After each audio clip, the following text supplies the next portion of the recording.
Olá pessoal, tudo bem? Hoje nós vamos continuar nosso programa de ECA, do Estatuto da Criança e do Adolescente, o Direito da Infância e da Juventude, né? Ponto 3, segundo o programa do edital do concurso do TJDFT. Ponto 3 diz especificamente sobre os direitos fundamentais: vida, saúde, liberdade, respeito, dignidade, educação, cultura, esporte e lazer.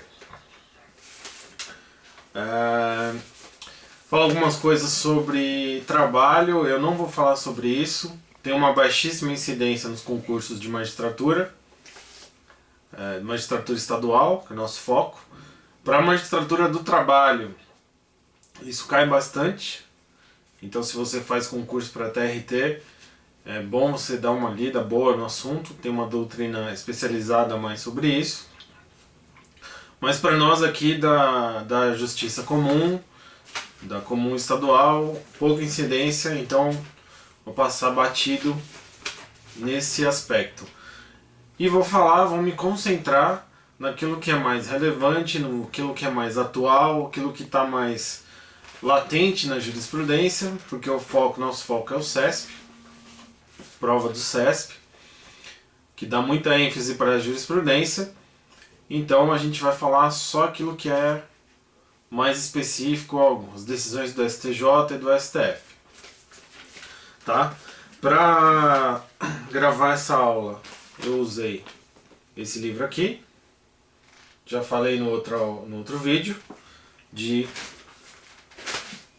Criança e Adolescente, Estatuto da Criança e do Adolescente, do Rossato Lepori Sanches. Tá? Então vamos começar. Artigo 7º a 10 do ECA, com as alterações da Lei 13.257 de 2016. Para a primeira fase, é importante dar uma lida nessas alterações, principalmente se o concurso for de VUNESP, provas que exigem mais o texto literal, redação literal da lei. Para a segunda fase, acho pouca relevância, difícil cair uma coisa dessa lei nova, porque com a consulta é só você pegar o texto da lei e comparar com o texto antigo, né?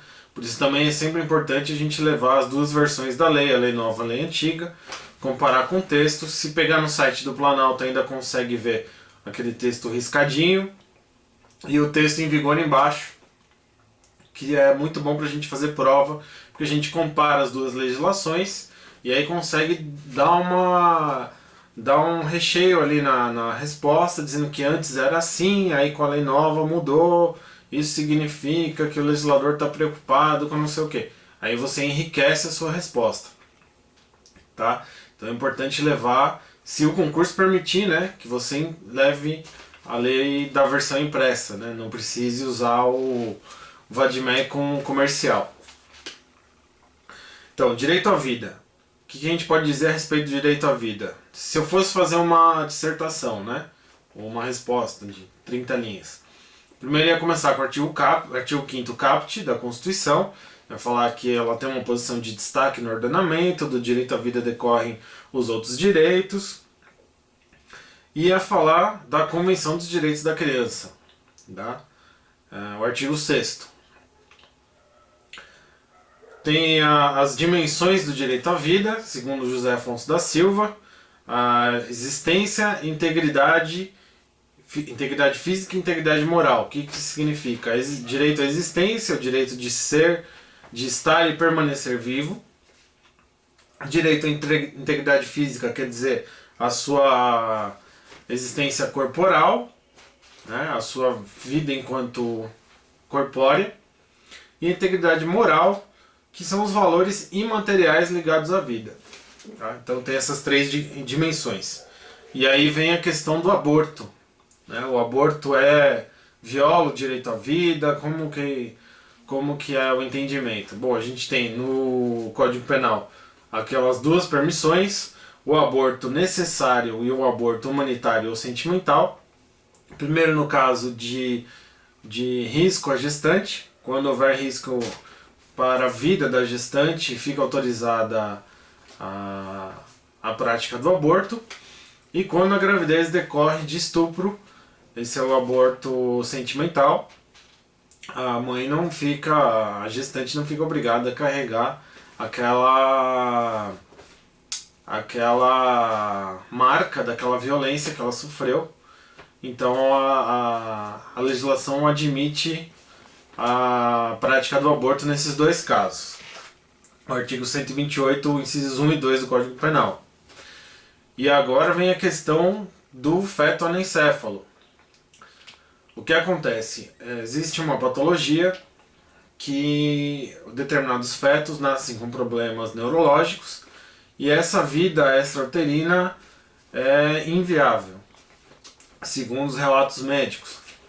Alguns fetos sobreviveriam por 15 minutos.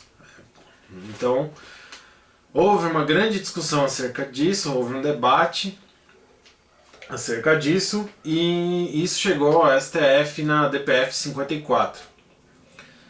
O que ficou decidido foi o seguinte: houve a interpretação conforme a Constituição dos artigos 124 a 127 do Código Penal para excluir a interpretação de que no caso do feto sem anencéfalo não há a prática do aborto. O STF se preocupou em evitar a expressão aborto, mas utilizou a antecipação terapêutica do parto do feto anencéfalo. Então ele dá um tom de terapia, né? Retirada do feto inviável à vida humana, né? Cuja vida seria inviável fora do útero.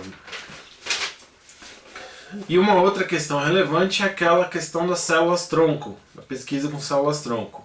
As células-tronco são aquelas células que vão dar origem a outras células e elas são ricas no feto humano, na placenta. São células que são encontradas no ser humano adulto, mas também são encontradas naqueles fetos. E é isso que é a relevância da pesquisa científica em clínicas de fertilidade. São produzidos diversos fetos e aí eles na fertilização in vitro, e aí esses fetos ficam preservados para que eventualmente um deles seja inserido num útero, tá? E aí acontece esses fetos excedentes por conta porque é um procedimento difícil de fazer, então são feitos várias fertilizações para que o procedimento seja eficaz e acaba gerando uma série de fetos excedentários. E esses fetos excedentários são úteis porque eles têm uma grande quantidade de células-tronco e poderiam alimentar uma pesquisa científica. A gente teve a Lei 11.105, estabeleceu alguns critérios para a utilização desses fetos. Tem que ter origem numa clínica de fertilização in vitro, e tem que estar depositados ali há mais de 3 anos, ou tem que se demonstrar que a utilização deles no útero é inviável. Tá? E isso gerou a ADI 3.510. O STF, depois de um amplo debate, teve até uma participação ampla em audiências públicas. Foi a primeira vez que o STF utilizou essas técnicas. O STF julgou improcedente a ADI, quer dizer, o texto é constitucional, mas foi por um placar de 6-5. Tá? Então ainda tem uma...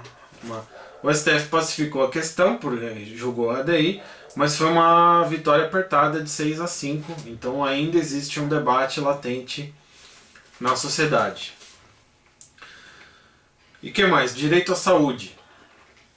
Direito à saúde é um direito social, é uma prestação positiva do Estado, é um direito fundamental de segunda dimensão. Ele está previsto no artigo 6º da Constituição e no artigo 196. O artigo 196, inclusive, diz que a saúde é um direito de todos. Significa que ele é um direito difuso.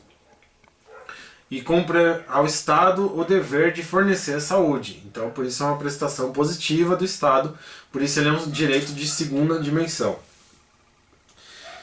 E ainda o artigo 24 da Convenção dos Direitos da Criança também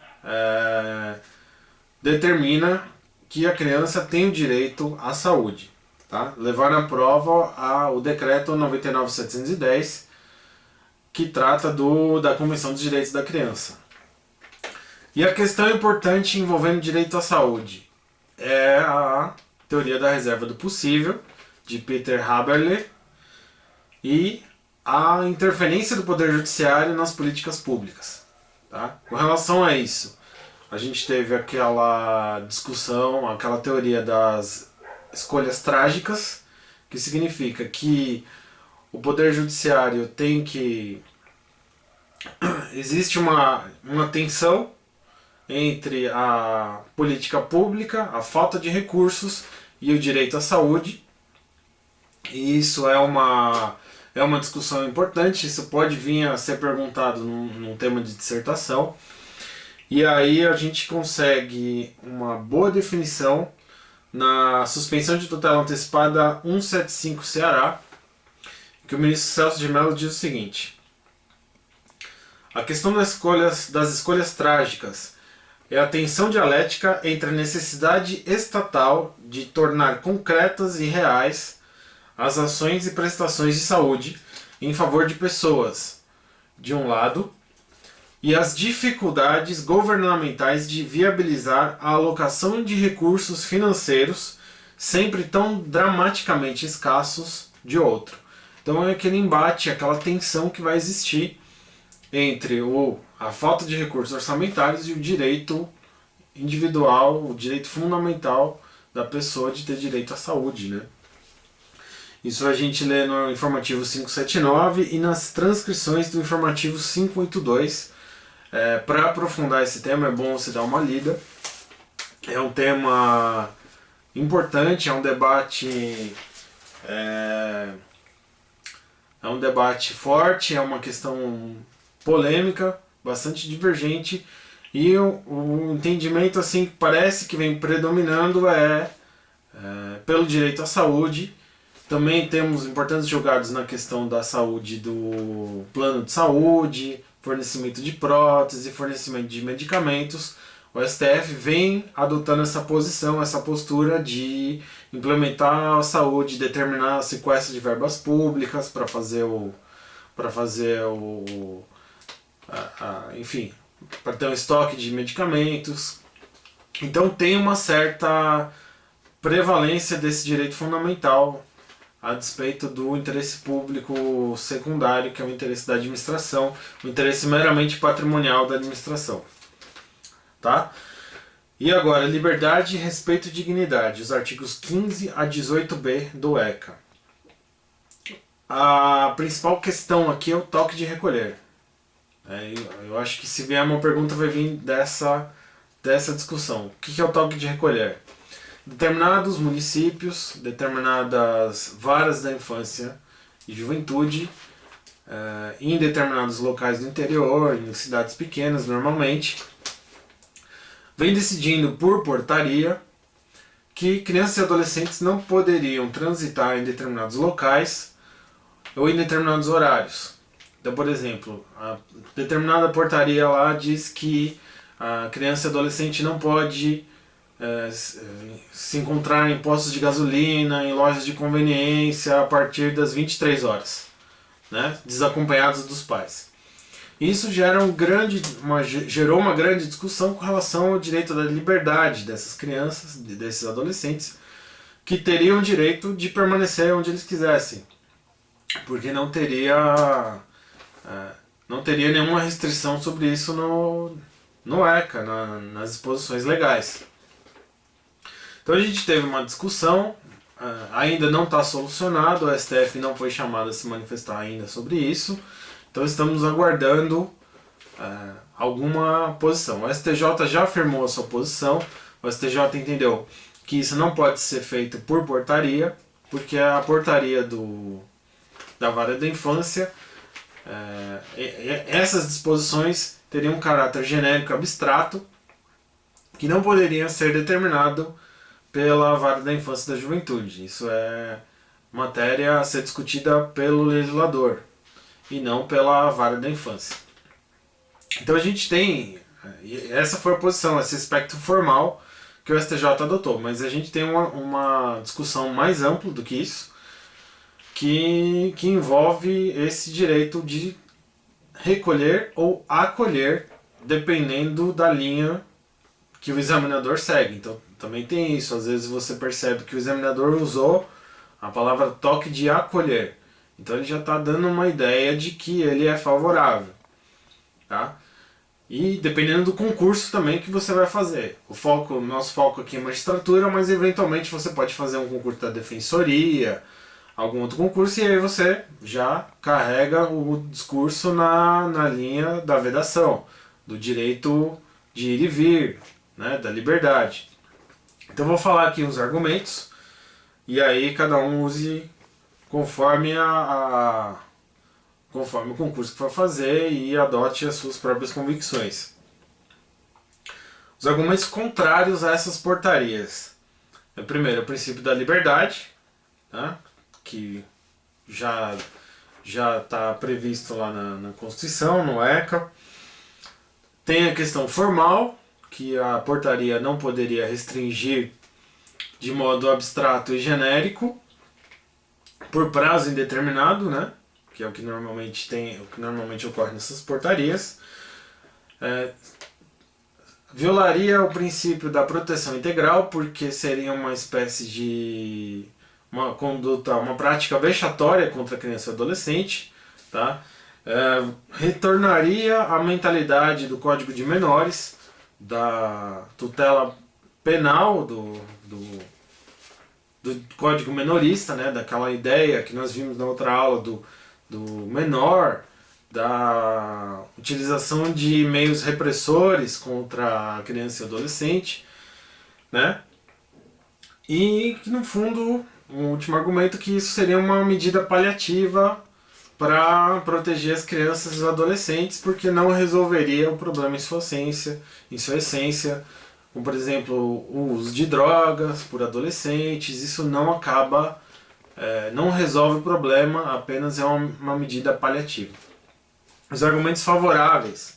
Primeiro, é que o direito de ir e vir não é absoluto.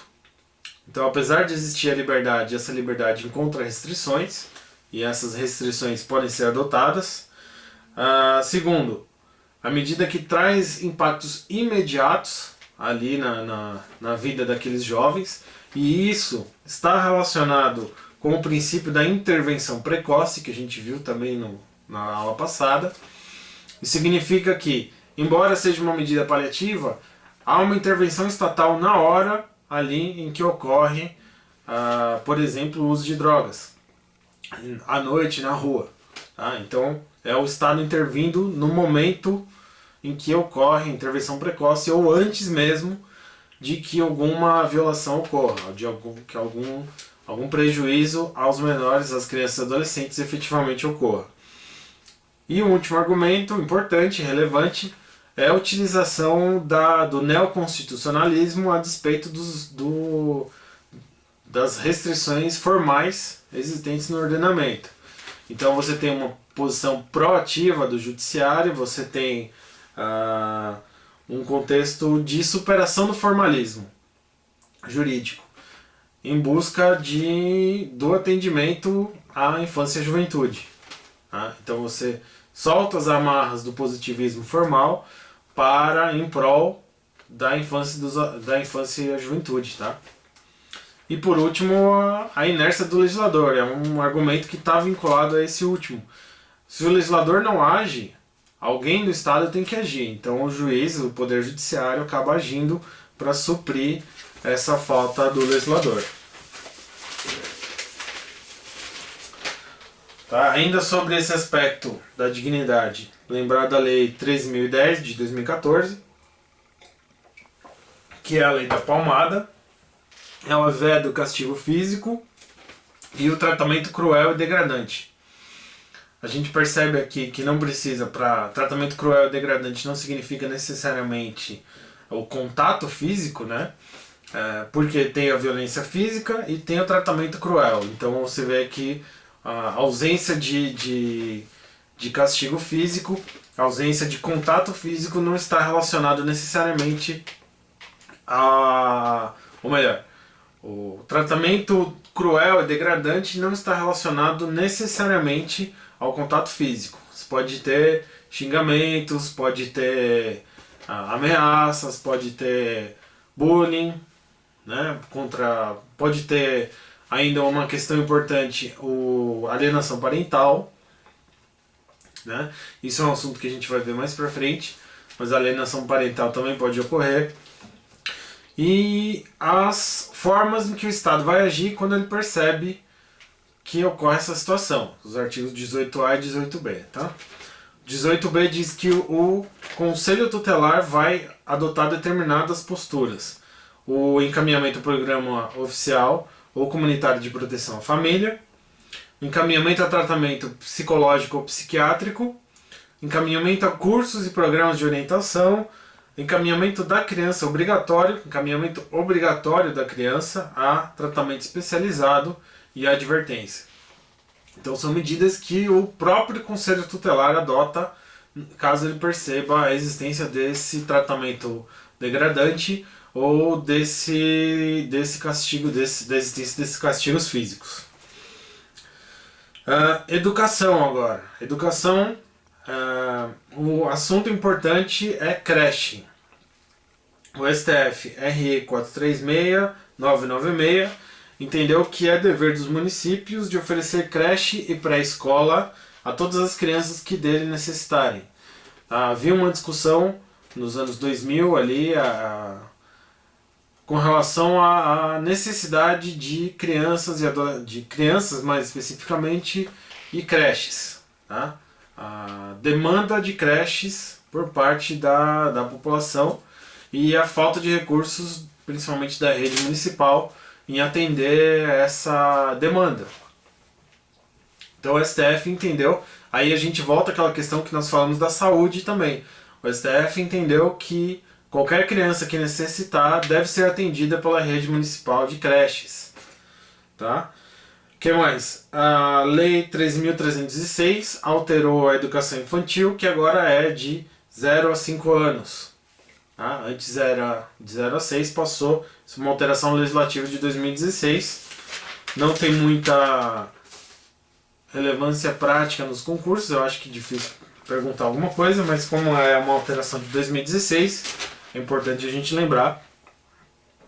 E ainda uma outra questão importante é a proximidade da escola pública, do oferecimento dessa escola pública, é o chamado critério do georreferenciamento. A criança ou adolescente tem o direito à escola mais próxima, mas essa teoria do georreferenciamento, essa proximidade da escola, não é necessariamente uma obrigação, mas é um direito da criança, que pode inclusive abrir mão, se no caso concreto uma outra escola, embora mais distante, seja melhor, que melhor atenda às suas necessidades. Tá? RESP 1175445 do Paraná, posição do STJ. E uma última questão importante, que ainda não foi decidida pelo STF, mas é relevante porque teve repercussão geral reconhecida, é a questão da educação domiciliar. O que significa isso? Os pais têm a obrigação de matricular seus filhos na escola, é o artigo 55 do ECA.